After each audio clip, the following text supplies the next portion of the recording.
Hello stunning fan, Michele here. We're glad you stopped by. Today I'm trying my hand at forging a metal welding rod into a hair stick.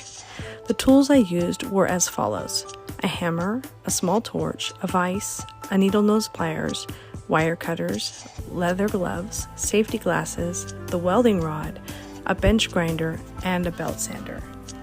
Right off the bat, I want to say that this entire project is a stunning misadventure. What do I mean by that? Life is filled with the need to DIY at some level or another.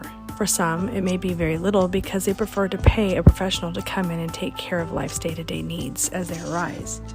For others, they get gratification in learning how things work and a sense of accomplishment that comes with doing something themselves. All of us on the stunning team fall into this second category. That doesn't mean that we're super knowledgeable or we're professional at what we do.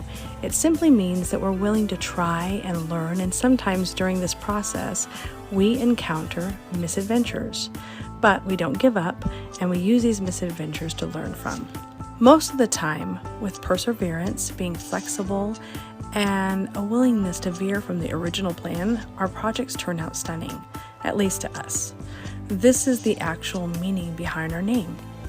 I am not at all a professional at forging. As a matter of fact, I'm very new to it, and you may know a better way. You may even cringe at some of the things that I do.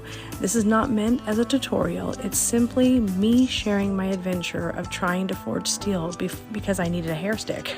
So I bought some steel rods and made them myself. Overall, I have to say I'm very pleased with the outcome, and I love the fact that I made these myself. I hope you enjoyed watching the adventure. We'd love to hear any suggestions that would help us grow and become better at this. Please like and subscribe and hit the bell so you can be notified the next time we share one of our adventures. Have an amazing day.